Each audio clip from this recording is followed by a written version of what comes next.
Marshall Peak, Kabanata 166. Sa pangangalaga ni Queer. Sayang naman at wala akong damit na masusuot mo. Kung hindi, mabibigyan kita ng ilang set ng damit. Taglagas na ngayon. Magiging sobrang lamig sa gabi. Ang liit ng suot mo. Mag-ingat na huwag mahuli. Sakit.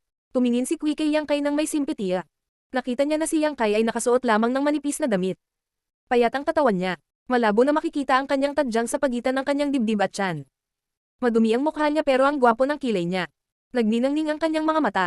Obviously, hindi siya matanda. Napakabata pa niya, ngunit hindi siya makakain ng sapat at nakasuot ng maiinit na damit. Napaisip si Kui. Sa pakikinig sa kanya, hindi maiwasan ni Yang Kai na makaramdam ng init sa kanyang puso. Tumiti siya at sinabing, "Okay lang, aba, ang sarap mo. Kung kulang pa, pwede kang pumunta doon at makakuha ng higit pa." Walang maglalakas loob na magsalita. Pumalakpak si Kui at tumayo. Pagkatapos, siya ay pumunta upang pagsilbihan ng ginang at ang batang miss. Matapos ang isang gabing katahimikan, ang convoy ay muling bumiyahe kinabukasan. Sa loob ng 2 araw, nanatili si Yang Kai sa convoy. Sa maghapon, umupo siya sa tabi ni Old Wu at pinanood siyang hinahagupit ang kabayo. Sa oras ng pahinga, ang katulong na si Kui ay pumupunta at nakikipag-usap sa kanya. Pagkatapos ng 2 araw na pakikipag-chat kay Kui, nalaman din ni Yang Kai ang kanilang kinaroroonan. Mga 3 araw mula rito, mayroong isang lungsod na tinatawag na High City. Doon ang kanilang destinasyon. Ang grupong ito ng mga tao ay nagmula sa Tongzhou. Sila ay orihinal na isang maliit na puwersa doon. Ngunit kalahating taon na ang nakalipas, namatay ang Panginoon ng pamilyang ito. Dinala ng ginang ang batang miss sa High City upang magkubli sa isang malapit na kaibigan ng amo. Tungkol sa mga bagay na ito, walang sinabi ng detalyado si Kui. Nang walang alinlangan, hindi siya maglalakas loob na sabihin ng marami. Ngunit may hinuha rin si Yang Kai mula rito. Walang handang kalagtarin ang kanilang pamilya at iwan ang kanilang bayan, lalo na ang mga ulila at mga balo. Ang paglalakbay na ito ay libu-libong milya ang layo. Kinailangan nilang dumaan sa maraming panganib at alalahanin. Kung walang huling paraan, paano sila makakagawa ng ganoong pagpili? Nahulaan ni Yang Kai na ang Panginoon ng pamilyang ito ay malamang na nasaktan ng maraming tao sa Tongzhou. Nang mamatay siya, wala nang maaasahan si Madam at ang batang si Miss. Naturally, malayo lang ang mararating nila. Sa paglalakbay kasama ang convoy, kinumpirma rin ng malaking bilang ng mga cultivator na ito ang hinuha ni Yang Kai. Ayon kay Kui, ang mga cultivator na ito, kalahati sa kanila ay nilinang ng amo noong siya ay nabubuhay pa. Matapos mamatay ang amo, handa pa rin silang protektahan ang ginang at ang batang si Miss hanggang sa bumalik sila sa Tongzhou. Ang ilan sa kanila ay tinanggap. Sa daan, nakatagpo sila ng ilang mga bandido na nagtangkang magnakaw sa kanila, ngunit nagawa nilang gawing biyaya ang kasawian. Sa kabutihang palad, hindi sila nagdusa ng anumang pagkalugi. Tinanong din ni Yang Kai si Queer tungkol sa sitwasyon sa CCT, ngunit hindi pa nakapunta doon si Queer, kaya hindi siya masyadong malinaw tungkol dito. Nabalitaan na lang niya sa ginang na ito ay isang lungsod sa tabi ng dagat, at mayroon itong tanawin na kakaiba sa loob. Isang lungsod sa tabi ng dagat. Medyo na-curious din si Yang Kai. Kung hindi dahil sa kaliwanagan ng kanyang footwork, naisip ni Yang Kai na hindi siya makakalakad hanggang ngayon. Alam niya ang teritoryo ng Darkan Dynasty, ang pinakatimog na bahagi ay ang walang katapusang dagat. Sa ilang mga inaasahan sa kanyang puso, si Yang Kai ay nagpatuloy sa paglalakad kasama ang convoy. Bagaman ang imahe ay napakagulo. Hindi ito inasikaso ni Yang Kai. Inakala na ng grupong ito na siya ay isang maliit na pulubi. Kung aalagaan niya ito ay bigla siyang magiging gwapo. Magdudulot lamang ito ng hinala. Sa 2 araw na ito, ang pinakaginawa ni Yang Kai ay ang pagmasdan ng mga galaw ni Old Wu na nagmamaneho ng karwahe. Napag-alaman niya na noong nagmamaneho ang matanda sa kabayo, may hindi maipaliwanag na alindog nang ihampas niya ang litigo. Ang litigo ay hindi malakas, ngunit maaari itong magpatakbo ng kabayo. Ang kanyang lakas ay nasa antas lamang ng Yuan Qi, na hindi masyadong mataas. Pero kung tutuusin, matanda na siya. Siya ay may sariling akumulasyon at pag-unawa sa martial arts. At ang lahat ng ito ay nakatago sa paraan ng paghampas niya ng litigo. Si Yang Kai ay parang lasing. Kasama ng kanyang sariling pag-unawa sa footwork ilang araw na ang nakalipas, mahina niyang naramdaman na may ilang pagkakatulad. Walang pakialam si Old Wu sa kanya. Iniwagayway niya mag-isa ang litigo at paminsan-minsan ay umiinom siya ng isang subo ng matapang na alak. Nakaupo silang dalawa sa baras ng karwahe at hindi umimik buong araw. Nang gabing iyon, huminto muli ang caravan. Bumaba si Yang Kai sa karwahe at umalis sa karamihan. Gaya ng dati, naghanap siya ng liblib na upuan. Hinugot niya ang isang damo mula sa lupa at iniindayog iyon. Ang cultivator sa karwahe ay hindi masyadong gusto sa kanya. Walang magkakagusto sa pulubi. Kung hindi dahil sa kabaitan ng dalaga, hindi sana nila isinama si Yang Kai. Maya-maya, may mga yabag sa likod niya. Nang hindi lumingon, alam ni Yang Kai kung sino iyon. Hoy, munting pulubi. Dumating ang boses ng kasambahay na si Queer. Mapait nang umiti si Yang Kai at sinapo ang kanyang noo. Sinabi ko na sa iyo ang pangalan ko. Hindi mo ba mababago ang paraan ng pagtawag mo sa akin? Ang tatlong salitang maliit na pulubi ay hindi masyadong kaaya-ayang pakinggan. Bata. Galit na tumingin sa kanya si Queer. Itinaas niya ang kanyang palad at naglabas ng 2 kastanyes. Inabot niya ang isa kay Yang Kai at kinuha ang isa para balatan. Ang batang babae na ito ay madalas na kumuha ng merienda upang ibahagi kay Yang Kai kapag siya ay nagpapahinga. Hindi naintindihan ni Yang Kai kung bakit hindi siya napupuot sa kanya gayong mukha itong kawawang pulubi. Nang maglaon, nagtanong siya at nalaman na si Queer ay may isang nakababatang kapatid na lalaki, ngunit siya ay namatay sa gutom. Nakiusap din ang magkapatid bago sila dinala ng ginang at binibini. Si Yang Kai ay mukhang kasing edad ng kanyang namatay na kapatid. Natural, hindi siya galit sa kanya. Nagnakaw ka na naman ba ng pagkain sa binibini? Inilibot ni Yang Kai ang kanyang mga mata. Tinitigan siya ni Queer. Paano itong pagnanakaw? Ito ay binigay sa akin ng binibini. Napakahusay ng pakikitungo sa akin ng dalaga. Bibigyan niya ako ng kaunti sa lahat ng makakain. Kung gayon bakit hindi ka manatili at pagsilbihan siya? Binalatan ni Yang Kai ang kastanyes at pinasok ito sa kanyang bibig. Pagod na ang binibini at ang ginang sa paglalakbay. Gusto na raw nilang magpahinga. Hindi ko na kailangang pagsilbihan sila. Sagot ni Queer. Sinulyapan niya si Yang Kai at sinabi. Munting pulubi, ano ang gagawin mo pagdating natin sa High City? Hindi ko alam. Maglalakad-lakad ako. Umiling si Yang Kai. Kinulat ni Queer ang kanyang mga labi. Napakaganda mong pakinggan. Hindi ba't namam-alamos lang ng basag na mangkok? Parang hindi ginawa ni ate dati. Tumiti si Yang Kai at hindi nagpaliwanag. Kaya, pwede mo kaming sundan. Siya nga pala, pagdating namin sa High City, kakailanganin nating mag-recruit ng ilang katulong. Sa tingin ko ikaw ay medyo matalino at mabilis. Ang pagiging lingkod ay hindi magiging masama. Ano sa tingin mo? Sa aking garantiya, hindi magkakaproblema ang madam at ang binibini. Hintayin mong kumita ng pera. Baka makahanap ka ng mabuting asawa. Sabi ni Queer. Siya ay medyo kaakit-akit at maganda. Nang magsalita siya ng ganito, napaka-ambiguous ng ekspresyon niya. Nakadagdag ito sa seductive na pakiramdam. Sumang-ayon si Yang Kai. Kaya, mabuti sana kung makakahanap ako ng asawang katulad mo. Tinakpan ni Queer ang kanyang bibig at tumawa. Ang sama mo talaga. Deserve mong maging pulubi sa buong buhay mo. Kailangan kong mag-isip kung dapat ba akong maghatid ng lobo sa bahay. Kailangan mo talagang mag-isip tungkol dito. Same time ang ekspresyon ni Yang Kai. Pumayag na lang siya. Sa pagkakataong ito, lumabas siya upang makakuha ng karanasan. Hindi siya makatakbo sa ibang tao para maging utusan. Ngunit kung tatanggi siya ngayon, kailangan niyang mag-aksaya ng maraming oras sa pagpapaliwanag. Sige. Hindi ako magsasalita ng kalokohan sa iyo. Wala pa akong nakitang pulubi na tulad mo. Pinandilatan ni Queer si Yang Kai. She then lazily stood up and said, darating kami sa CCT sa isang araw. Dapat magpahinga ka ng mabuti ngayong gabi. Pagod na rin ako. Hindi na kita matutulungan sa pagkain mo mamaya. Sige. Tumanggo si Yang Kai. Sa mga araw na ito, tuwing kakain, tinutulungan siya ni Queer na kumuha ng bigas. Natatakot siya na baka mabuli siya ng grupo ng cultivator. Matapos panoorin si Queer na pumasok sa ikatlong karwahe, ipinagpatuloy ni Yang Kai ang pag-alog ng mga lantang damo sa kanyang kamay. Gusto niyang hanapin ang nararamdaman ni Old Wo. Hindi nagtagal ay nakahanda na ang pagkain. Sa isang sigaw, maraming cultivator ang sumugod. Tumayo din si Yang Kai at naglakad. Ngunit bago pa siya makahakbang, may hamarang sa harap ni Yang Kai at hinaranggan siya. Pagtingala, nakita ni Yang Kai ang nasa katanghaliang gulang na lalaki mula noong araw na iyon. Nakatitig ito sa kanya ng may malamig na mukha. Anong problema? Kumunat ang noo ni Yang Kai. Umalis ka na rito. Walang pagkain para sa iyo ngayong gabi. Tumingin ang nasa katanghaliang gulang na lalaki kay Yang Kai ng may paghamak. Mahina ang boses niya at puno ng pagbabanta ang mga mata. Isang panunuya ang lumitaw sa mukha ni Yang Kai habang tahimik itong nakatitig sa kanya. Ang ganda ng mata mo. Bahagyang tumanggo ang medyo may edad na at muling nagbanta. Pero kung gusto mong mamatay, matutulungan kita. Walang sinabi si Yang Kai. Tumalikod siya at umupo. Ayaw niyang magkaroon ng conflict sa mga taong ito. Kahit na ano, kinuha siya, at pinakitunguhan siya ni Queer ng maayos. Hindi na kailangan gumawa ng kaguluhan sa hapunan. Hindi siya mamamatay sa gutom kung hindi siya makakain.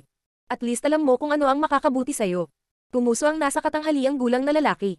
Hindi niya alam kung ito ay ilusyon, ngunit sa sandaling lumingon si Yang Kai, tila nakita niya ang ekspresyon ng nasa katanghaliang gulang na lalaki. Ang biglaang pagbabago ng ekspresyon na ito ay naging sanhi ng pagkayam ng puso ni Yang Kai habang ang masamang pakiramdam ay namumuo sa kanyang puso. Mabilis siyang tumawag sa matandang demonyo, nagbabala sa kanya na manatiling mapagbantay habang inis kanya ang kanyang paligid. Sa pagkakataong ito, mas nagulat si Yang Kai. Bagamat ang lugar na ito ay kapareho ng lugar kung saan siya karaniwang nagpapahinga, mas naging mapanglo. Ang lugar kung saan siya karaniwang nagpapahinga ay may mga bakas na iniwan ng mga tao. Ngunit ang lugar na ito ay talagang isang lugar ng multo na walang pakialam. Sa madaling salita, ang lugar na ito ay pinakaangkop para sa pagpatay ng mga tao at pagtatapon ng mga bangkay. Hindi naman dapat, diba? Medyo naghinala si Yang Kai. Tumangala siya sa langit. Itim na itim at sumipol ang hangin. Ito ay isang walang buwan at maangin na gabi. Ito ay isang magandang panahon upang pumatay at magsunog. Sa kabilang panig, maraming cultivator ang nakikipaglaban para sa pagkain. Nagkukwentuhan at nagtatawanan sila habang kumakain. Kahit na si Old Wu ay isang kotsero, ang kanyang katayuan ay tiyak na hindi mababa. Dahil sa sandaling ito, may naghahain sa kanya ng pagkain. Umupo siya sa tabi ng baras ng karwahe, umiinom at nakatingin sa langit. Mukha siyang matanda at bulagsak. Hindi nagtagal, napuno na ang lahat. Ang bagay na inaalala ni Yang Kai ay hindi nangyari. Hindi niya maiwasang matawa sa sarili niya dahil sa pagiging sensitive niya. Nang matapos kumain ng barkada ay nagkwentuhan muna sila saglit. Sa ilalim ng utos ng nasa katanghaliang gulang na lalaki, iilan ang naiwan upang magbantay. Karamihan sa kanila ay nakaupo sa paligid ng apoy at natutulog. Dahan-dahan ding nag-relax si Yang Kai. Humiga siya sa di kalayuan at pumikit para magpahinga. Makalipas ang 2 oras, biglang tumunog ang boses ng matandang demonyo. Young Master, may mali. Biglang binuksan ni Yang Kai ang kanyang mga mata. Hindi niya kailangan ng paalala ng matandang demonyo. Naramdaman din niya na may mali. Huminga ng malalim ang grupo ng mga martial artist na natutulog sa paligid ng siga sa sandaling ito. Sa pangkalahatan, kapag ang isang cultivator ay naglalakad sa ligaw, kailangan nilang maging mapagbantay sa lahat ng oras kahit na sila ay nasa isang grupo. Imposibleng makatulog sila ng mahimbing sa gabi. Basically, pumikit na lang sila at mahimbing na nakatulog. Sapat na iyon para mabawi ang kanilang lakas at espiritu. Ganito sila nitong mga nakaraang gabi. Ngunit ngayon, ang mga taong ito ay mahimbing na natutulog. Naisip ni Yang Kai na kung gusto niyang gisingin sila, kailangan niyang gumawa ng malaking kaguluhan. Martial Peak, Kabanata 167. Sorpresang pag-atake. Ang cultivator ay may pananagutan na protektahan sila, kaya imposible para sa kanila na maging pabaya. Ang tanging paliwanag na natitira ay nadroga sila at walang pagpipilian. Inaalala ang ugali ng nasa katanghaliang lalaki sa kanya habang naghahaponan at sa sandaling nag-relax siya, bahagyang naunawaan ni Yang Kai ang nangyayari. Sa paningin niya, isa lang siyang ordinaryong pulubi. Siguradong nakadroga ang hapunan. Kung kakainin niya ang mga taong iyon, tiyak na nadroga siya. Pagkatapos ng lahat, ang paglaban ng isang ordinaryong tao ay hindi magiging kasing lakas ng isang cultivator. Kapag nahulog siya, siguradong magdududa ito. Bagamat ang katotohanan ay hindi gayon, tiyak na ito ang pag-aalala ng nasa katanghaliang gulang na lalaki. Kaya naman mahigpit niyang binyantaan at hindi na siya hinayaang kumain ng hapunan. Nang tumalikod na siya at umalis ay nakahinga ng maluwag ang medyo may edad na lalaki. Nagbabantay araw at gabi, mahirap mag-ingat laban sa mga magnanakaw. Ano ang pinaplano ng nasa katanghaliang gulang? Pera ba, kagandahan, o iba pa? Umaasa si Yang Kai na mali ang kanyang hula. Mabait ang dalagang ito at maganda ang pakikitungo sa kanya ni Queer. Ang mabubuting tao ay laging may magandang karma. Ngunit nang tahimik siyang tumingin sa pinagtitipunan ng cultivator, hindi napigilan ang kanyang puso na malamigan. Sa tabi ng kumikislap na siga, palihim na umakyat ang ilang figure. Pagkatapos ay dahan-dahan nilang binunot ang espada sa kanilang baywang at nilaslas ang leeg ng mga kasama nilang walang malay na kumakain at nakikitira sa kanila nitong mga nakaraang araw. Isang mahinang tunog ang narinig at tumalsik ang dugo. Kaya lang, ilang buhay at kaluluwa ang tahimik na bumalik sa Netherworld. Hindi nang ahas na gumalaw si Yang Kai. Bagamat umabant na siya sa Chi Transformation Stage, hindi maliit ang bilang ng mga magnanakaw.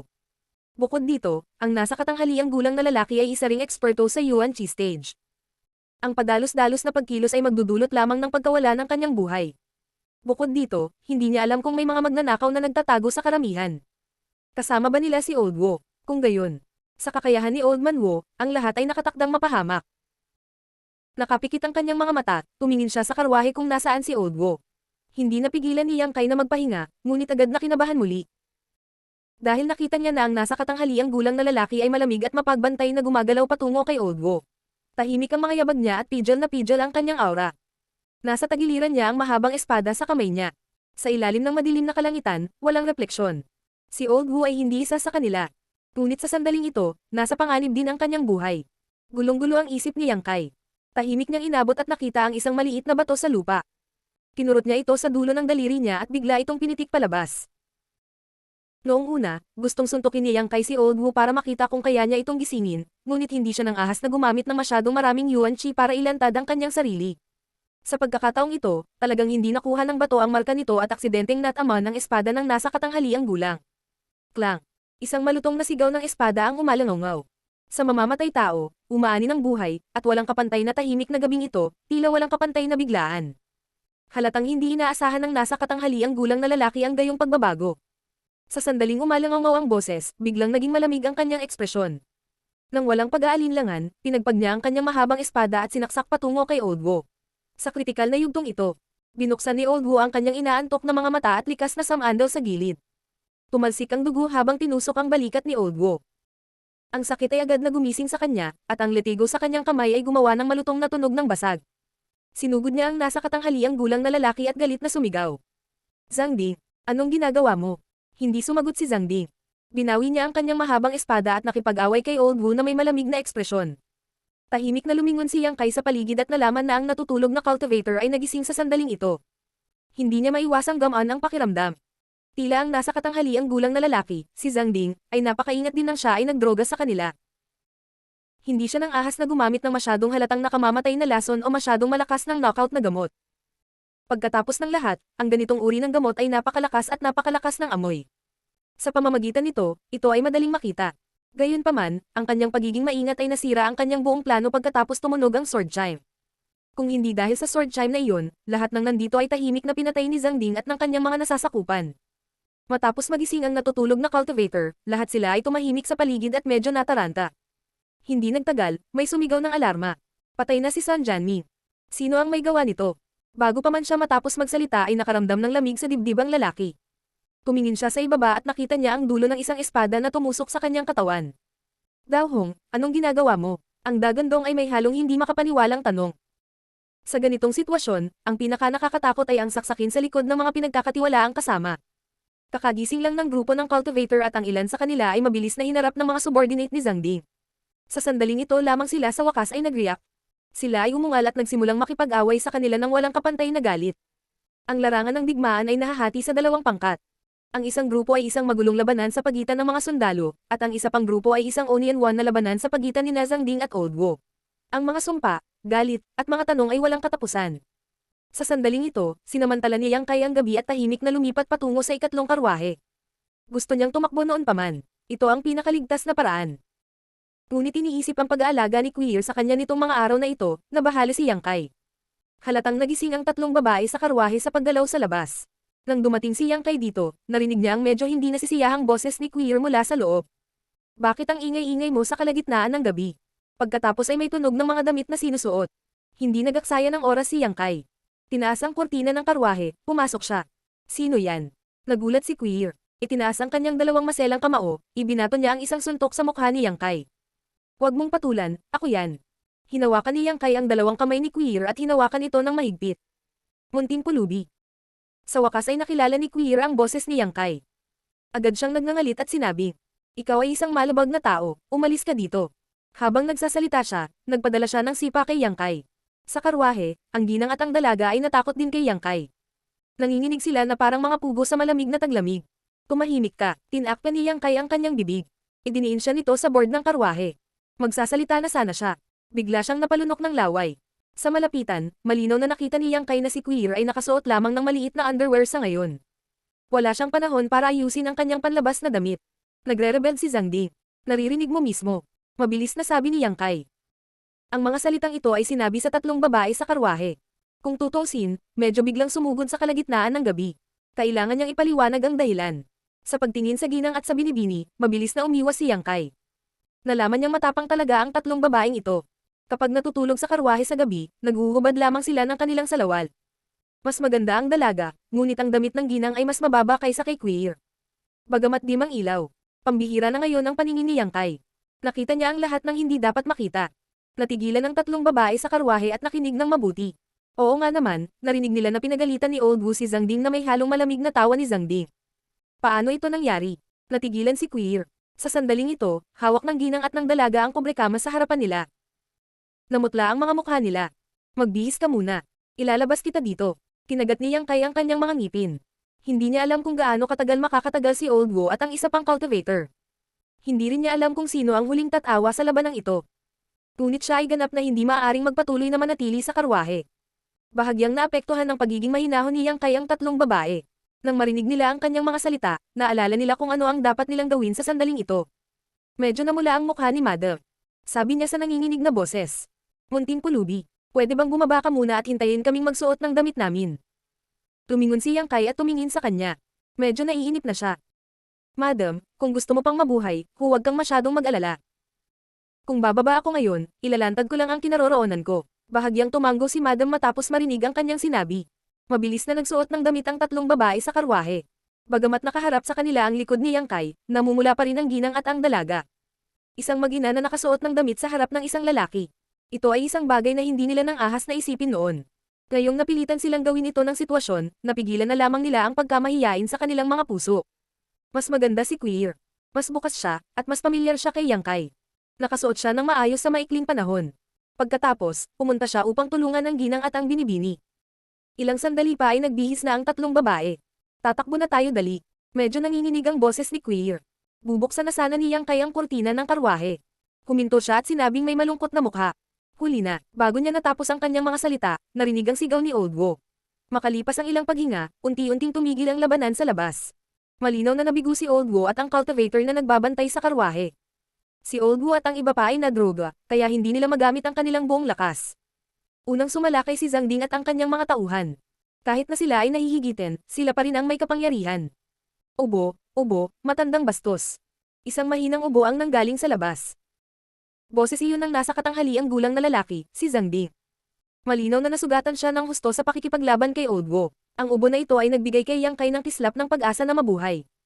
Anong dapat nating gawin? Ano ang dapat nating gawin? Mahigpit na hinawakan ni Queer si Yang Kai at nagtanong na may humihikbi na boses. Nag-aalala rin na tumingin sa kanya ang ginang at ang dalaga. Sa sandaling ito, ang binata na itinuring na maliit na pulubi ng tatlong babae ang kanilang tagapagligtas. Huwag mataranta. Madam, gumamit ka ng mga salita para dayin siya. Hahanap ako ng pagkakataon para gumawa ng hakbang. Mahinang sabi ni Yang Kai. Huminga siya ng malalim at pinipigilan ang pagtibok ng puso niya. Ginang pa rin ang ginang. Bagaman siya ay nasa isang mapanganib na sitwasyon at ang kanyang mukha ay mapatlo, siya ay tumango pa rin nang marinig niya ang mga salita ni Yang Kai. Hindi siya katulad ni Queer at ng binibini na natataranta. Papalapit na ang tunog ng mga yabag mula sa labas. Nakinig ng mabuti si Yang Kai at napag-alaman na 5 tao na lang ang natitira. Habang papalapit ang tunog ng mga yabag, lumapit si Queer kay Yang Kai. Nanginginig ang kanyang maselang katawan. Sa madilim na gabing ito, ang tunog ng papalapit na mga yabag ay parang isang masamang espiritu na nagiging sanhi ng takot sa mga tao sa kanilang mga puso. Sa wakas ay tumigil ang mga yabag sa labas ng karwahe. Muling umubo si Zhang Ding at sinabi sa mahinang boses. Madam, binibini, mangyaring lumabas sa karwahe. Huminga ng malalim ang ginang at sinabi sa nanginginig na boses. Zhang Ding, itinuring ka ng aking amo na parang kapatid noong siya ay nabubuhay pa. Bakit mo ginawa ito? Maririnig na masakit ang tanong ng ginang. Malinaw, hindi niya inaasahan na si Zhang Ding ay magiging mapagpasyahan. Mahabang katahimikan ang namayani sa labas. Pagkaraan ng mahabang panahon, sinabi ni Zhang Ding. Madam, patawarin mo sana ako. Ang mga tao ay namamatay para sa kayamanan at ang mga ibon ay namamatay para sa pagkain. Ang aking Panginoon ay namatay na, ngunit siya ay nag-iwan ng ganoong kalaking ari-arian. Madam at binibini ay walang kapangyarihan. Paano ingatan mo, para lang sa kayamanan? Napangiti ng mapait ang ginang at nagtanong. Paano ang iba? Ganon din ba ang iniisip nila? Sinabi ni Zhang Ding. Oo, mapait na ngumiti ang ginang. Dahil iyon ang kaso, maaari mong kunin ang ari-arian at umalis. Zhang Ding, kung nagmamalasakit ka pa rin sa dati nating pagkakaibigan, mangyaring palayain kami. Gusto lang naming mabuhay ngayon. Wala kaming gusto. Iba pa, malinaw na ipinakita ng mga salita ng ginang na hindi niya inilagay ang lahat ng kanyang pag-asa kay Yang Kai. Bagamat mukhang napakakalma niya, sa mga mata ng ginang, siya ay isang maliit na pulubi. Paano niya malalabanan ang makapangyarihang si Zhang Ding? Marshall Peak, Kabanata 168. Surviving a Disaster. Nang marinig ni Zhang Ding ang mga salita ng ginang, hindi siya natinag. He chuckled and said, Madam, lumabas ka muna sa karwahe. Gusto mo ba talagang maging walang puso? Namumula ang mukha ng ginang. Hindi pumayag si Zhang Ding sa kanyang kahilingan. Malinaw, binalak niyang alisin ang pinagmumulan ng gulo. Madam, malamig ang boses ni Zhang Ding. Kung makikipagtulungan ka, buong bangkay na ang iiwan ko sa iyo. Pero kapag tumanggi ka, haha, nahihiya akong sabihin ito, pero itong isang ito ay matagal nang hinahangaan si Madam. Sayang naman iyon. Hindi ako makalapit sa kanya. Pero bago mamatay si Madam, gusto kong tuparin itong hiling ko.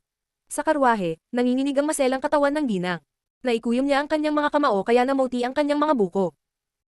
Naiisip niya kung ano ang mangyayari sa kanya kung may gustong gawin sa kanya si Zhang Ding. Ikaw na walang puso. Hindi maiwasan ni Queer ang magmura. Tumisi si Zhang Ding. Queer, sana makapagmura ka pa kapag hinuberan ka. Ang isa sa ilang mga cultivator na nabubuhay pa ay tumawa ng malakas at sinabing. Queer, ako na ang bahala sa iyo mamaya. Namutla ang mukha ni Queer. Tumiit siya sa likod ni Yang Kai. Sa loob ng karwahe, ang tatlong babae ay walang humpay na nanginginig, at maging ang karwahe ay nanginginig paminsan-minsan. Madam, bibigyan kita ng 10 hininga ng oras upang makalabas sa karwahe. Bibigyan kita ng mabilis na kamatayan at bibigyan kita ng maayos na libing. Binigyan siya ni Zhang Ding ng ultimatum. Pumikit ang ginang. 2 linya ng luha ang umagos. Hinawakan niya ang kamay ng kanyang anak. Puno ng kawalan ng pag-asa ang mukha niya.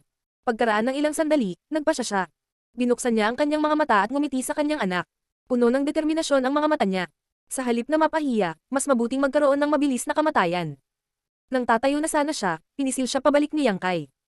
Unti-unting umiling ang huli sa kanya. Mabilis na lumipas ang 10 hininga ng oras. Ang naiinip na boses ni Zhang Ding ay tumunog. Mukhang gusto ng ginang na bigyan ako ng pagkakataong ito. Kung ganoon, hindi magalang na tumanggi ako. Pagkasabi noon, itinaas ni Zhang Dangchong ang kurtina ng karwahe at papasok na sana. Ngunit bago lumapag ang kanyang mga yabag, isang itim at madungis na mukha ang bumungad sa kanyang mga mata. Tumisi ang taong ito sa kanya, na nagpapakita ng 2 hanay ng puting pangit. Munting pulubi. Ang mukha na ito ay malinaw na mukha ng munting pulubi na dinala niya ilang araw na ang nakakaraan. Namutla sa takot si Zhang Ding. Sa sobrang tutok niya sa asawa ay hindi niya napansin na may ibang tao na pala sa karwahe. Pagkatapos ng unang pagkabigla, siya ay nagalit. Isa siyang master ng Yuan Qi, ngunit natakot siya sa isang pulubi. Nawalan talaga siya ng mukha. Nang hindi masyadong nag-iisip, inabot ni Zhang Ding at hinawakan si Yang Kai, balak siyang itapon. Hindi umiwas si Yang Kai. Mabilis na tumama ang kanyang tila magaan at walang lakas na mga kamao. Sa isang kisap mata, 4 o 5 suntok ang damapo sa dibdib ni Zhang Ding. Anong hindi ka panipani walang bilis? Nagulat muli si Zhang Ding, ngunit agad siyang ngumisi. Pililigawan mo si kamatayan. Wala siyang masyadong mapangwasak na kapangyarihan mula sa kamao ng munting pulubi na ito, kaya naisip na lang niya na ito ay isang random na suntok. Itinapon niya si Yang Kai at galit na sinabi. Patayin siya. Lumipat ang ilan sa mga nasasakupan ni Zhang Ding nang marinig ang utos. Ang kanilang mga espada ay kumikislap habang sila ay sumusugod patungo kay Yang Kai. Munting pulubi. Bulalas ni Queer. Hindi niya akalain na ang kalmadong si Yang Kai ay talagang isang peking master. Siya ay natalo ni Zhang Ding sa isang galaw lamang. Bago nawala ang kanyang boses, biglang nagbago ang mukha ni Zhang Ding. Ang kalahati ng kanyang katawan na nasa karwahe ay nanlamig sa pwesto. Namula ang mukha niya at nanlalaki ang mga mata. Ito ay isang nakakatakot na tanawin. Sa susunod na sandali, na sinamahan ng isang paputok na tunog, isang pool ng dugo ang lumitaw sa dibdib ni Zhang Ding.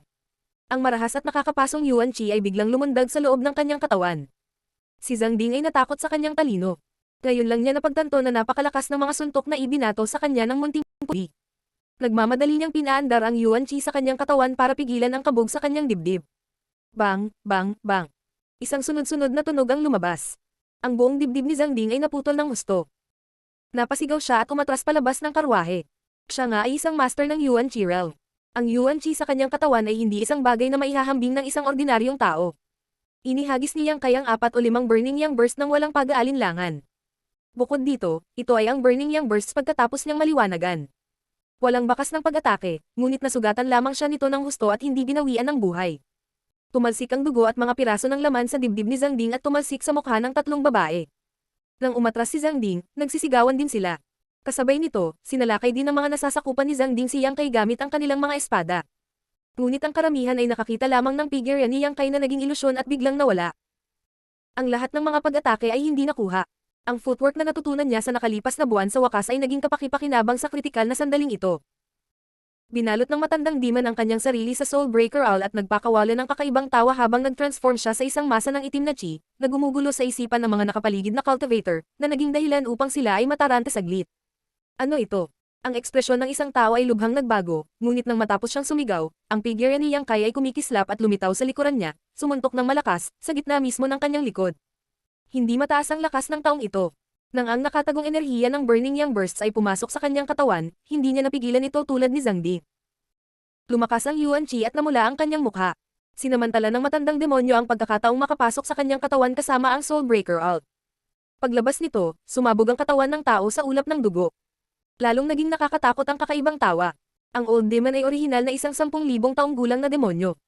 Bagamat lubhang nabawasan ang kapangyarihan ng kanyang espiritu, ang kanyang pagtawa ay naglalaman pa rin ng kapangyarihan na nagpabilis ng tibok ng puso ng mga tao. Si Yang Kai at ang kanyang kooperasyon ay halos hindi matatalo. Ang mga nasasakupan ni Zhang Ding ay pinatay lahat bago pa man niya matapos ang isang set ng footwork. Ang lahat ng mga ito ay sumabog sa mga piraso ng laman at sirang mga paa. Hanggang ngayon, niresolba ni Zhang Ding ang true yang energy ni Yang Kai. Tiningnan niya si Yang Kai na may mabangis at baliw na mukha at sumigaw ng hindi makapaniwala. Munting pulubi, nagpanggap kang baboy para kumain ng tigre. Ang pulubi na akala niya ay isang ordinaryong tao lang ang siyang pinakamalaking hadlang sa kanyang plano. Paano makakalma si Zhang Ding? Higit pa rito, siya ay nahuli ni Yang Kai at nakaranas ng malaking pagkawala. Sa sandaling ito, ang kanyang mga mata ay iskarlata. Tumingin siya kay Yang Kai na may ekspresyon na parang gusto niya itong kainin. Si Yang Kai, na puno ng dugo, ay tahimik na nakatayo doon at tumingin sa kanya. Mahina niyang sinabi, ilan na lang ang natitirang lakas mo. Kung si Zhang Ding ay nasa kanyang pinakamabuting kalagayan, tinansya ni Yang Kai na maliban kung ginamit niya ang Star Mark, hindi niya ito matatalo. Gayunpaman, bagamat makapangyarihan ang Star Mark, masyadong matagal ang pagkuha ng kapangyarihan. Ito ay hindi angkop para sa isang buhay at kamatayan na labanan. Ngunit ngayon, si Zhang Ding ay wala sa kanyang pinakamabuting kalagayan. Una, nakipag-away siya kay Boss Wo. Pagkatapos, inatake siya ni Yang Kai. Duguan ang dibdib niya. Mahirap sabihin kung gaano karaming lakas ang natitira sa kanya. Si Yang Kai ay hindi natatakot sa kanya. Kahit 20% na lang ang natitirang lakas ko, sapat na para patayin ka. Umungo si Zhang Ding. Kumikislap ang mahabang espada sa kanyang kamay. Ginamit niya ang kanyang footwork para makalapit kay Yang Kai. Ilang beses niyang sinaksak gamit ang kanyang espada, na nangakong papatayin si Yang Kai gamit ang kanyang espada. Hindi na hinintay na ipakita ni Zhang Ding ang kanyang kakayahan sa espada, binalot ng matandang demon ang kanyang sarili sa Soulbreaker Owl at nakipag-away sa kanya, walang katapusang tumawa. Sa ilalim ng kanyang mabibigat na pinsala, hindi nalampasan ni Zhang Ding ang blockade ng Old Demon at hindi napigil ang sumigaw. Anong uri ng artifact ito? Siya ay isang taong may mayamang karanasan at kaalaman sa pakikipaglaban, ngunit hindi pa siya nakakita ng ganoong kakaibang lihim na kayamanan tulad ng Soulbreaker Owl. Hindi ito kailangang i-activate, ngunit maaari itong umatake ng mag-isa. Bukod dito, may nakakatakot na tawa na nagmumula sa loob nito. Parang psychic iyon. Ito ay talagang kakaiba. Isang lihim na kayamanan na papatay sa iyo. Ang boses ni Yang Kai ay biglang nagmula sa kanyang likuran. Tumindig ang balahibo ni Zhang Ding. Malinaw niyang nakita si Yang Kai na nakatayo hindi kalayuan sa kanya. Paano siya biglang sumulpat sa likod niya? Nang muli siyang tumingin, malabo ang maliit na pulubi sa kanyang harapan. Ito ay isang after-image lamang. Dali-dali niyang binunot ang kanyang espada at sinaksak ito sa hangin. Ginamit na ni Yang Kai ang kanyang footwork para kumislap sa kanyang kaliwang bahagi. Walang pag-aalinlangan, sinuntok niya. Hindi may pagtanggol ni Zhang Ding ang kanyang sarili. Napasigaw siya at sumabog ang buong braso niya. Sa isang iglap ay bumaba ang kanyang braso. Nabasag ng suntok na ito ang talon ng balikat niya. Bukod dito, ang Yuan Chi na sumalakay sa kanyang katawan ay napakadalisay. Ito ay hindi isang bagay na maaaring magkaroon ng Chi Transform ang Stage Cultivator. Lalo nitong ikinagulat si Zhang Ding. Bagamat ilang beses lang siyang nagpractice ng dobleng paglilinang kasama si Su Yan, ang Art of Joyous Union ay may malaking epekto sa pagpino sa kadalisayan ng Yuan Chi. Ang kadalisayan ng Yuan Chi sa katawan ni Yang Kai ay higit pa sa kanyang kasalukuyang antas. Lahat ito ay salamat sa Art of Joyous Union. Sinamantala ng matandang demonyo ang pagkakataong umatake. Ang Soulbreaker Owl ay bumangga sa kanyang mahabang espada, na nagdulot ng tunog ng kumalabog. Isang Panginoon at isang alipin, ang dalawang espada ay perpekto ng walang anumang kapintasan. Nakatuon lamang si Zhang Ding sa harap at hindi pinansin ang likod.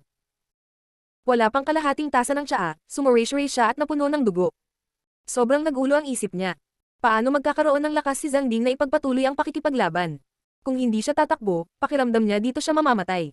Gayunpaman, hindi siya bibigyan ni Yang Kai at ng Old Demon ng pagkakataong makatakas. Isa mula sa harap at isa mula sa likod, ganap na hamarang sa kanyang rutang pagtakas.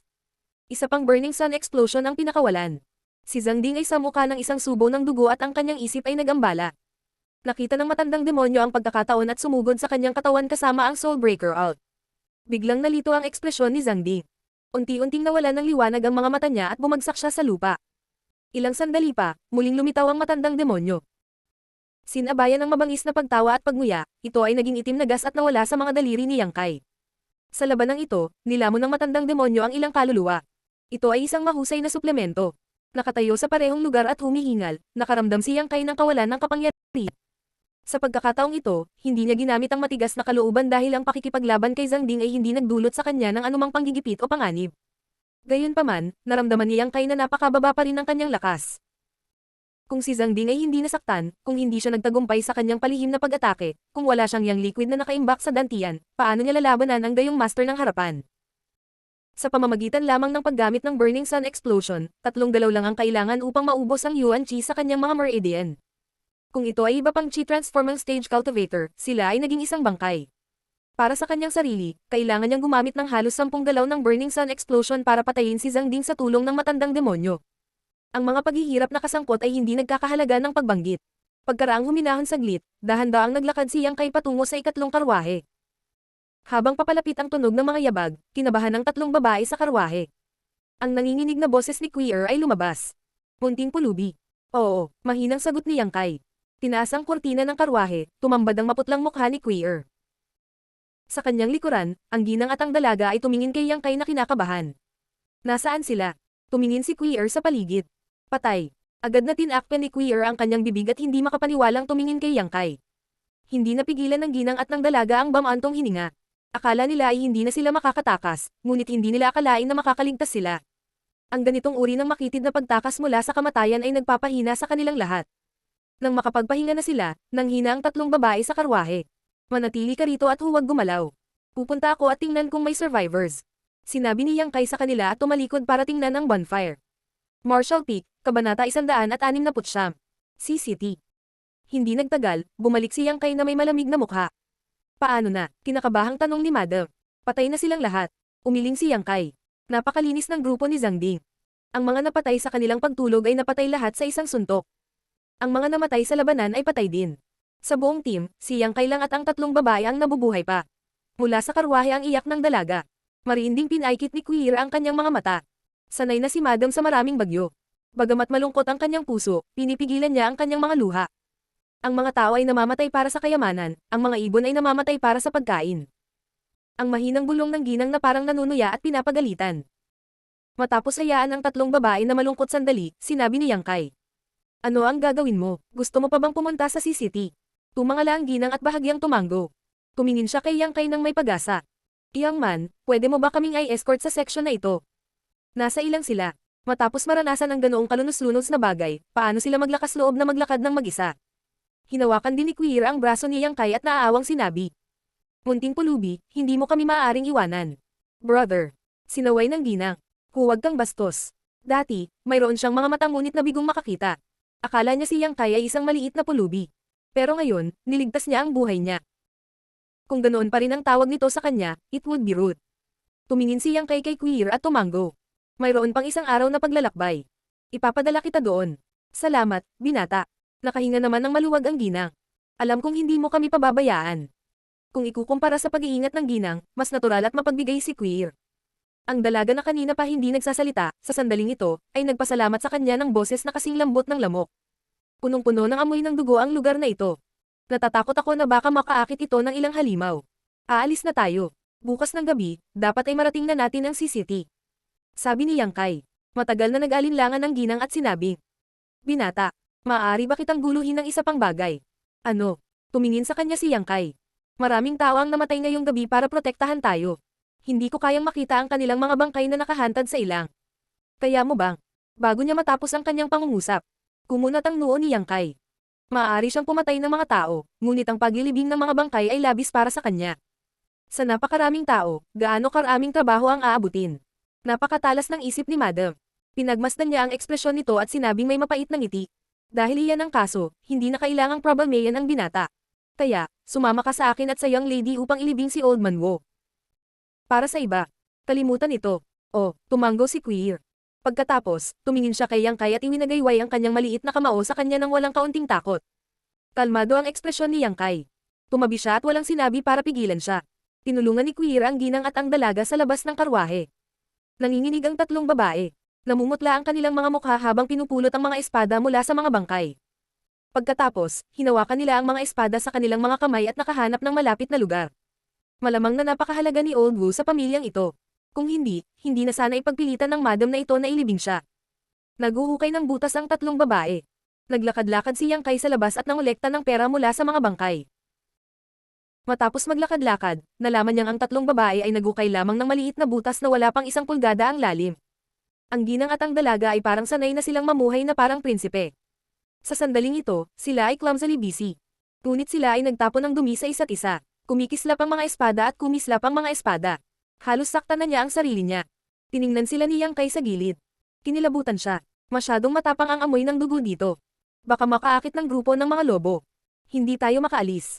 Sinampal ni Yang Kai ang kanyang mga labi. Sa isang iglap ay pumuti ang mukha ng ginang at ng dalaga. Sa sobrang galit ni Queer ay naninikip ang kanyang dibdib. Itinapon niya ang espada sa kanyang kamay at galit na pumunta sa harap ni Yang Kai. Ang kanyang dalawang maliliit na kamao ay hamampal sa dibdib ni Yang Kai. Sumigaw siya habang hinahampas. Sarkastikong ipinahayag mo pa, nitong mga nakaraang araw, ang mga merienda ko ay pinakain sa mga walang utang na loob na lobo. Habang pinapagalitan niya, may umaalgaw na lobo mula sa malayo. Ginawa nitong mas pare-pareho ang mga salita ni Yang Kai. Sa pagkakataong ito, hindi lamang ang ginang at ang binibini ang natakot hanggang sa mamatay, ngunit si Queer ay hindi rin ang ahas na maging mapangahas. Tahimik siyang sumandal kay Yang Kai at tumingin sa paligid. Pagkatapos, sinabi niya sa nanginginig na boses. Hindi maaring. Mayroon talagang isang grupo ng mga lobo, tama? Sige, sige. Pumunta ka na at ayusin mo ang mga mahahalagang gamit. Ako na ang bahala dito. Walang magawa si Yang Kai.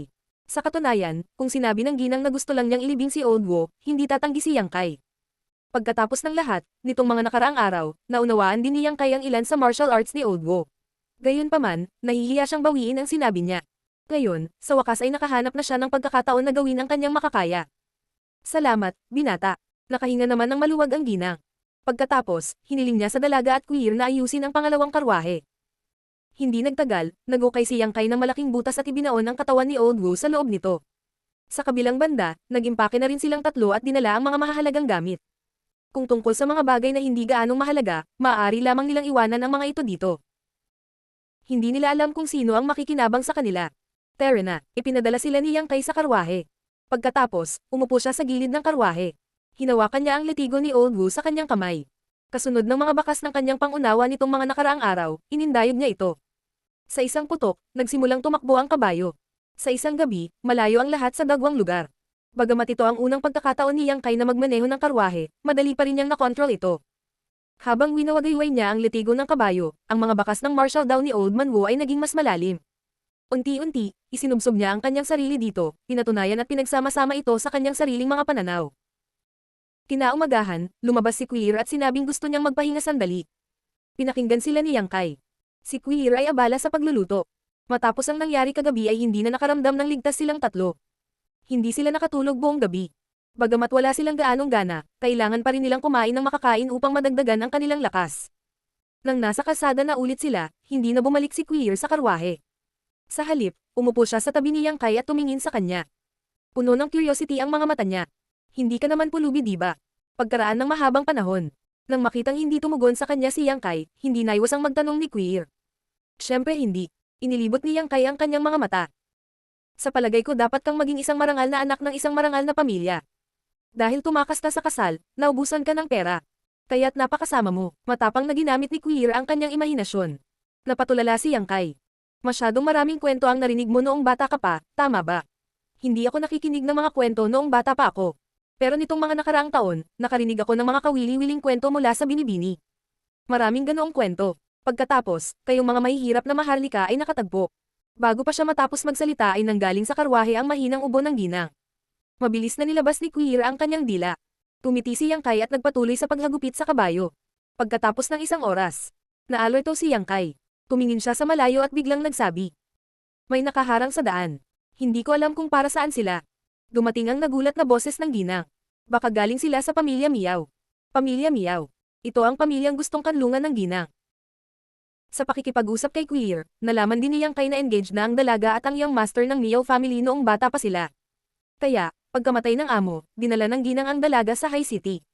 Sa pagkakataong ito, ang ginang ay pumunta sa High City upang humingi ng kanlungan at upang tapusin ang kasal ng dalaga. Sa hinaharap, malamang na sila ay manirahan sa High City. Nagpadala ka ba ng mensahe sa pamilya Miao noon? Tanong ni Yang Kai. Oo. Tapos pagdating natin, hindi na kita sasamahan. Nakahinga rin ng maluwag si Yang Kai. Kinakabahang sabi ni Queer. Munting pulubi, aalis ka na ba? Ayaw mo. Tinaasan siya ni Yang Kai ng kilay. Pumunta ka sa impyerno. Namula si Queer. Nasa likod niya ang ginang ang dalaga. Ang bastos na ito ay naglakas loob na asarin siya. Inituwid ni Yang Kai ang kanyang mukha at sinabing, Madam, sana ay hindi malik ang nangyari kagabi. Natigilan si Madam. Naalala niya ang matapang na haka-haka ni Queer. Isa ba siyang maharlika na tumakas sa kanyang kasal? So, ayaw niyang i-expose ang identity niya. Tumanggo si Madam. Sige, binata, huwag kang mag-alala. Kagabi, tayong tatlo ay iniligtas lamang ng isang makapangyarihang tao. Mabuti yan. Tumiti si Yang Kai. Hindi nagtagal, dumating ang karwahe sa harapan ng grupo ng mga taong nakaharang sa kalsada. Naikuyom ng unang tao ang kanyang kamao. Malakas siyang nagtanong, maaari ba akong magtanong kung may mga tao mula sa Jiang family sa karwahe? Ang boses ng ginang ay, oo, tuwang-tuwa ang taong iyon. Siya ay tumalon mula sa kabayo at nagsabi. Ang nakababatang kapatid na si Miao Huacheng ay tinatanggap ang ginang. Habang nagsasalita, ang kanyang boses ay nabulunan ng mga hikbi. 10 taon na ang nakalipas mula noong huli kong nakita si Brother Jiang.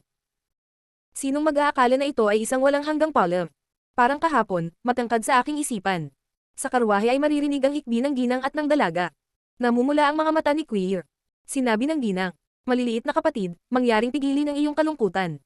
Sinabi ni Miao Huacheng, Madam, huwag kang masyadong malungkot. Nagkaroon ng solemna at malungkot na kapaligiran. Pagkaraan ng mahabang panahon, sinabi ni Miao Huacheng, Madam, baka pagod ka. Mangyaring maghintay ng kalahating araw. Malapit na tayong makarating sa High City. Habang nagsasalita, sumulyap siya kay Yang Kai at kumunat ang noo. Bakit may mali pulubi? Napakatalino ng ginang at sinabi sa kanya ang nangyari kagabi sa ilang salita. Sa huli, sinabi niya, kaming tatlo ay hindi marunong magmaneho ng karwahe. Buti na lang may nakilala kaming maliit na pulubi at nakiusap sa kanya na tulungan kaming magmaneho ng karwahe. Dam Zhangdi. Dapat siyang tagtad ng pira-piraso. Galit na galit si Miao Huacheng. Pagkatapos, tumingin siya kay Yang Kai at sinabi, munting pulubi, bumaba ka. Siguradong nagsumikap ka. Tumugon si Yang Kai at tumalon pababa mula sa karwahe. Iminuwestyo ni Miao Huacheng ang isa sa kanyang mga nasasakupan gamit ang kanyang mga mata.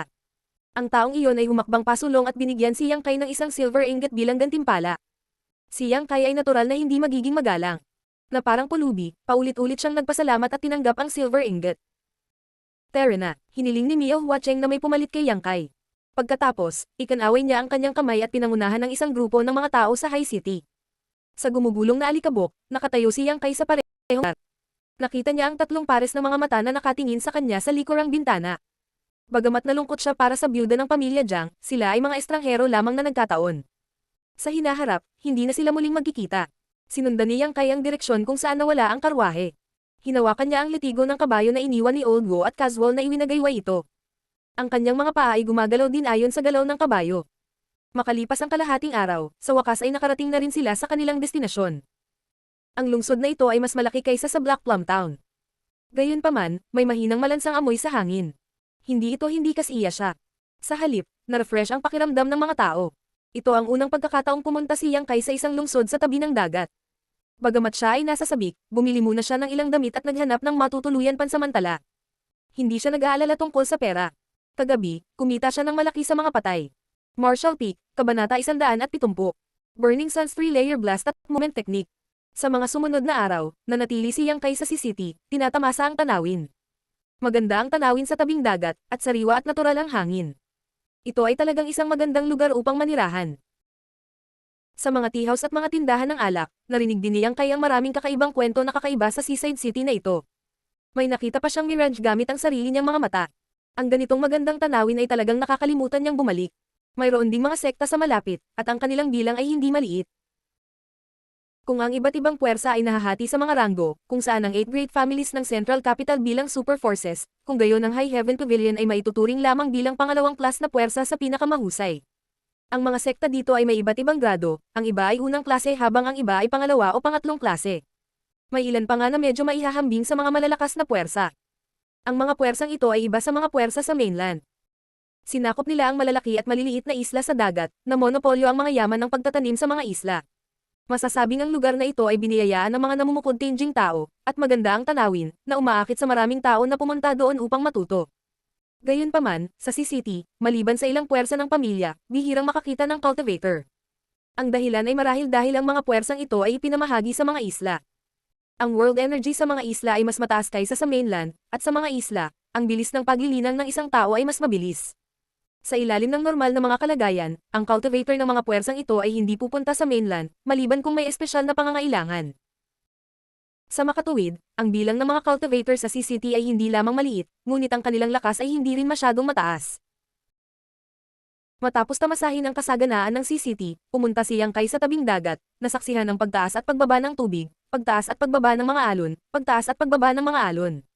Nag-flash ang isip ni Yang Kai. Malabong nauunawaan ang pagkakatulad sa pagitan ng kanyang sariling persepsyon at martial daw ni Old Man Wo.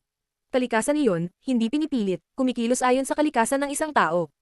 Tulad ng mga alon, ang bawat alon ay mas mataas kaysa sa dati, kapag nakatagpo ng panganib, sila ay sisabog sa mga alon at muling magsasama-sama sa isang agos.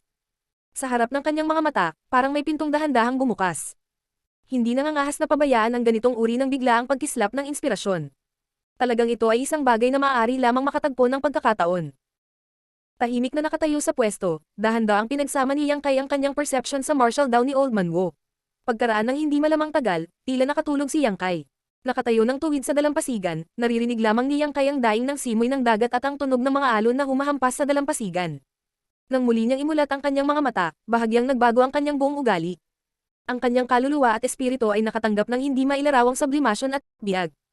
Gamit ang sarili niyang likhang paa, naging ilusyon ng katawan ni Yang Kai habang tinatapakan niya ang paparating na mga alon na parang naglalakad sa patag na lupa.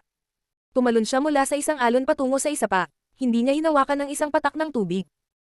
Isang iglap, dalawang pagkislap.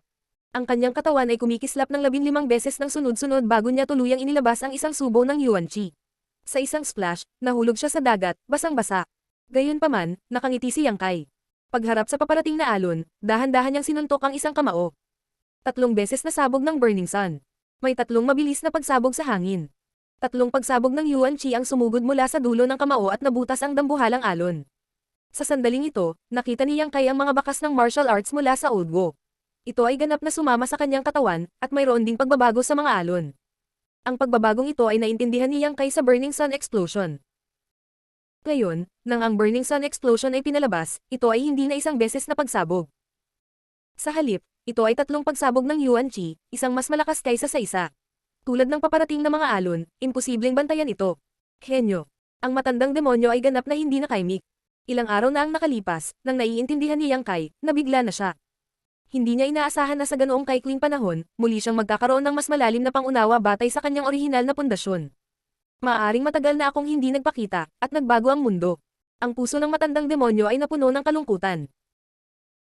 Pag-akyat sa dagat, nabasang-basa, biglang natuklasan ni Yang Kai na hindi kalayuan sa kinatatayuan niya, may isang batang babae na may kulay trigo na balat at magulo ang buhok, na nakatingin sa kanya ng nakakaloko. Ang batang babae na ito ay mga 7 o 8 taong gulang lamang. Ang kanyang 2 malalaking mata ay napakaliwanag.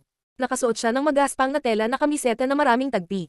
Nakapa siya at bahagyang nakabuka ang maliit niyang bibig. Nang pumasok ang simoy ng dagat, mabilis niyang isinara ito muli. Ang mga taong nakatira sa tabi ng dagat ay karaniwang may balat na hindi masyadong puti, marahil dahil sa matagal silang nakalantad sa simoy ng dagat. Napaka-normal ng kulay ng balat ng batang babae, at nagbigay sa mga tao ng napakalusog na pakiramdam. Tumiti si Yang Kai, na nagpapanggap na maamo at hindi nakakapinsala. Dahan-dahan siyang naglakad patungo sa kanya. Kasabay nito ay palihim niyang sinisisi ang sarili. Nang magising siya sa kanyang pagkakaintindi, hindi niya napansin ang katabi niya. Natatakot siya na natakot siya. Nang makita ang kanyang ekspresyon, tila natakot siya. Hindi nang ahas si Yang Kai na gamitin ang kanyang Yuan Chi para matuyo ang kanyang damit. Naglakad lang siya, basa pa. Pumunta siya sa harapan niya at yumuko. May magiliw na ngiti sa kanyang mukha, mahina niyang tinanong. Bata, anong ginagawa mo dito? Kinusat-kusot ng batang babae ang malalaking mata, nakatingin pa rin sa kanya. Ang kanyang dalisay at inosenteng mga mata ay hindi nahaluan ng kahit kititing na karumihan. Ang tinitigan ng ganito, kahit na walang ginawang mali si Yang Kai, medyo hindi pa rin siya komportable. Kung ito ay isang taong may kasalanan sa puso, sila ay dalisay sa lugar. Maya-maya, iniunat niya ang kanyang mga kamay at may inabot. Tumingin sa ibaba si Yang Kai at nalaman niyang isa itong inihaw na isda. Ang mga mangingisdang nakatira sa tabi ng dagat ay natural na kumakain ng isda bilang kanilang pangunahing pagkain. Para sa akin, nag-init ang puso ni Yang Kai. Marahang tumanggo ang batang babae. Ipinasok niya ang inihaw na isda sa kamay ni Yang Kai at tumakbo palayo, nag-iwan ng hilera ng malinaw na mga bakas ng paa sa dalampasigan. Napaka-cute nito. Matapos tumakbo sa maikling distansya, bigla siyang huminto at tumingin muli kay Yang Kai. Pagkatapos, tumalikod talaga siya at naglakad papunta sa gilid ni Yang Kai. Hinailan niya ang damit nito at naglakad sa isang direksyon. Hindi tumanggi si Yang Kai. Hindi niya alam kung ano ang gustong gawin ng batang babae na ito, ngunit siya ay napakalinis at cute. Siguradong wala siyang anumang malisyosong intensyon. Matapos siyang sundan ng kaunting distansya, nakarating sila sa harap ng isang simple at magaspang na bahay. Iniunat ng batang babae ang kanyang kamay at itinuro ang loob. Gusto mo bang pumasok? Tanong ni Yang Kai. Tumanggo ang maliit na babae. Nakangiti, naisip ni Yang Kai na inimbitahan niya siya sa kanyang tahanan bilang panauhin. Bago pa siya makahakbang ay biglang lumabas ng bahay ang isang matandang lalaki. Hindi bata ang matanda. Ang dakilang emperador ng umaagos na panahon ay nag-iwan ng maraming walang awa na marka sa kanyang mukha. Tsaka sa paglalakad ng matanda ay hindi masyadong maliksi ang isang paa nito. Nang makita ng matanda ang batang babae at si Yang Kai, siya ay natigilan. Upang maiwasan ang anumang hindi pagkakaunawaan, mabilis na ibinuka ni Yang Kai ang kanyang bibig at sinabi. Matanda, pamilya mo ba ang batang babae na ito? Magiliw na ngumiti ang matanda at kumaway sa batang babae. Little Yu, halika rito. Umiling ang batang babae at buong lakas na hinayla ang damit ni Yang Kai, hinayla siya papasok. Tumiti ang matanda kay Yang Kai. Brother, kung ayaw mo, pumasok ka at maupo. Natatakot si Little Yu na sipon ka, kaya gusto kanyang kalagkaring papasok para matuyo ang damit mo. Biglang gamaan ang pakiramdam ni Yang Kai. Kaya ito ang dahilan kung bakit bumalik ang batang babae at kinaladkad siya rito. Paano magkakaroon ng puso si Yang Kai na tanggihan ang kanyang mabuting hangarin? Pasensya na naabala kita. Habang sinusundan niya si Little Yu papasok ng bahay, luminggo-linggo si Yang Kai sa paligid at hindi maiwasang malungkot. Ang bahay na ito ay masasabing isang tunay na bahay na may 4 na pader lamang. Maliban sa isang kama at ilang gutay-gutay na kobrekama, wala nang iba pa. Sa C-City, nakita ni Yang Kai ang buhay ng mayayaman, ngunit sa dalampasigan na hindi kalayuan sa C-City, naroon pa rin ang kailaliman ng pagdurusa sa pagitan ng isang lolo at isang apo. Nakakaloka talaga ang eksenang ito. Abalang sinindihan ni Little Yu ang apoy ng uling at hinayla si Yang Kai palapit sa apoy upang matuyo ang kanyang damit. Sinindihan din ang apoy ng uling sa bahay. Sa bagay, sobrang lakas ng hanging dagat sa labas. Nang magsindi ang apoy, gamulong ang alikabok sa bahay, at hindi napigil ang umubo ng ilang beses ang matanda. Walang upuan, at hindi partikular si Yang Kai, kaya umupo siya sa lupa kasama nila. Little brother, you should be a cultivator, right? Inilagay ng matanda si Little Yu sa kanyang kandanggan at nagtanong. Paano mo nalaman? Medyo nagulat si Yang Kai. Pinigilan niya ang kanyang aura. Kung hindi siya gagawa ng hakbang, kahit na ang isang Yuan Chi cultivator ay hindi makakakita sa kanya, maliban kung ito ay isang soul travel realm master na nagal-inang ng divine sense. Ngunit hindi niya inaasahan na may matandang mangingisda sa dalampasigan ang nakakakita sa kanya. Medyo nagulat ito kay Yang Kai. Ilang beses nang tumawa ang matanda. Ilang araw na nakatayo sa dalampasigan ng kapatid na lalaki nang hindi kumikibo. Paanong matatagalan ito ng isang ordinaryong tao? Ilang araw. Nakaramdam si Yang Kai ng lamig sa kanyang puso. Sa huling pagkakataon na siya ay nalubog sa pagmumuni-muni, hindi rin niya maramdaman ang paglipas ng panahon. Sa pagkakataong ito ay pareho. Tila sa susunod na gusto niyang magnilay-nilay, kailangan niyang maghanap ng magandang lugar. Kung may nangyaring mapanganib, baka hindi niya alam kung paano siya namatay. Araw-araw kang pinupuntahan ni Little Yu. Kung hindi, sa tingin mo ba ay maglalakas loob ang isang matandang tulad ko na pasukin ka sa bahay? Hindi ako masamang tao. Napangiti ng awkward si Yang Kai. Habang nagsasalita, si Little Yu ay patuloy na nakatingin kay Yang Kai. Nang makitang hawak niya ang inihaw na isda sa kanyang kamay nang hindi kumakain, hindi niya maiwasang ituro ito. Oo, kakain ako. Napakamasunuri ni Little Yu. Ibinuka ni Yang Kai ang kanyang bibig at kinagat ang isda. Kahit malamig, sariwa at malambot pa rin. Hindi niya maiwasang tumango. Masarap. Noon lamang ipinakita ni Xiao Yu ang isang mahinang ngiti. Matapos kainin ang inihaw na isda, tuyo na ang kanyang damit. May gustong sabihin si Yang Kai, ngunit nag-alinlangan ng ilang beses. Sa wakas, sinabi niya. Matanda, hindi makapagsalita si Little Yu. Isang dampi ng kalungkutan ang bumungad sa mukha ng matanda. Tinapik niya ang ulo ni Little Yu at sinabi. Hindi, may nangyari sa bahay. Simula noon, hindi na siya nagsalita. Oh. Walang magawa si Yang Kai. Akala niya ay ipinanganak si Little Yu na may matigas na karamdaman at makakahanap siya ng paraan para magamot siya, ngunit hindi niya inaasahan na hindi ito magsasalita. Ito ay isang buhol sa kanyang puso. Kung hindi nakatali ang buhol na ito, hindi siya magsasalita. Halatang ayaw ng matanda na pag-usapan ang bagay na ito, kaya hindi na nagtanong si Yang Kai. Ayaw niyang pukawin ang lungkot ng matanda. Gabi na kasi. Kung hindi tatuto si little brother, maaari kang magpahinga dito para sa gabi. Nanginginig na tumayo ang matanda. Mabilis siyang ainal-alaya ni Little Yu. Kung ganoon ay istorbahin kita. Tumayo si Yang Kai at yumuko. Hindi kalakihan ang bahay. Ang matanda at si Little Yu ay natulog sa kama habang si Yang Kai ay natutulog sa sahig. Nakikinig sa sumisipol na hangin sa labas, hindi siya makatulog. Ang kanyang 3 taon ng buhay sa High Heaven Pavilion ay sapat na mahirap, ngunit kung ikukumpara sa taong ito, ano ang binibilang nito? Itong matandang lalaki at binata, bukod sa paminsan-minsang nanghuhuli ng ilang isda, ano ang maaari nilang gawin para masuportahan ang kanilang sarili? Sa kalagitnaan ng gabi, narinig ni Yang Kai ang tunog ng mga yabag sa labas. Bigla siyang nagising. Bago pumunta rito, tumingin na si Yang Kai sa paligid. Walang bakas ng ibang taong nakatira sa malapit. Naroon lamang ang bahay na ito at ang matanda at ang kanyang apo. At sa pakikinig sa tunog ng mga yabag, ang taong dumating ay talagang isang cultivator. Habang nagdududa si Yang Kai, biglang umupo ang matandang natutulog sa kama. Sa dilim, kitang-kita ni Yang Kai ang takot sa kanyang mukha.